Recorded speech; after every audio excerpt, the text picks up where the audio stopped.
Good evening. Fundraising efforts are underway for the 6 young victims of this weekend's fatal crash. As Bart Pediasic reports, the money will be used to help offset funeral costs for the families.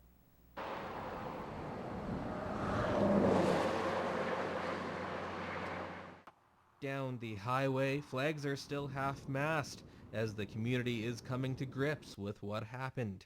Taryn Atfield was one of the 6 lives lost. This is the 3rd funeral his family has had to deal with in the last 3 months, losing Taryn's grandmother and great-aunt. A lot of us couldn't afford to pay for it, so we had to take a loan out to pay it, contribute as we could go.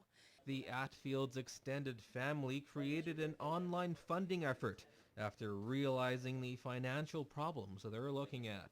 One of the first things my brother said when he found out he passed away was that can't even afford to bury his own son, and we don't want him to have to worry about something like that right now. And the Atfields aren't the only people raising money.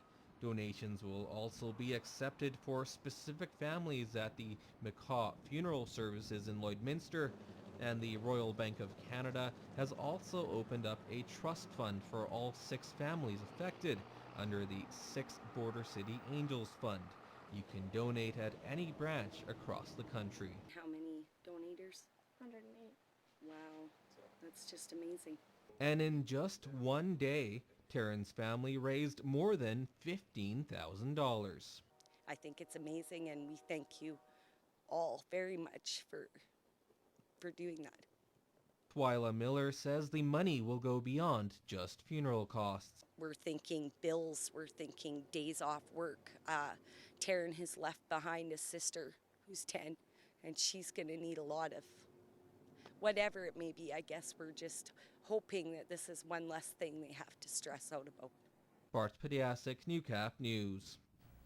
12 Synovus workers and a driver have been released from hospital after their bus crashed near Cold Lake. It happened yesterday just after 6 p.m., about 25 kilometers south of the Cold Lake Air Weapons Range.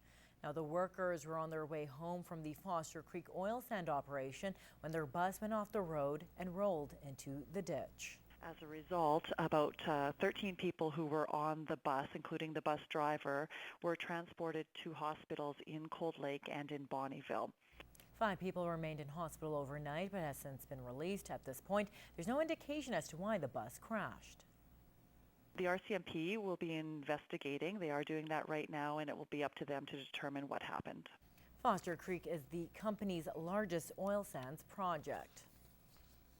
An environmental think tank says the ongoing spill that has so far leaked 1 million liters of bitumen in Cold Lake is focusing the world's attention on the province's new regulator.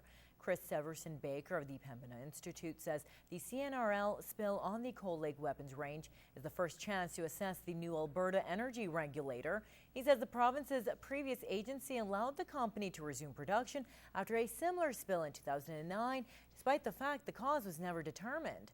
He says the new regulator has a chance to show that the province will tighten controls on the oil sands as the industry looks to increase exports to the U.S.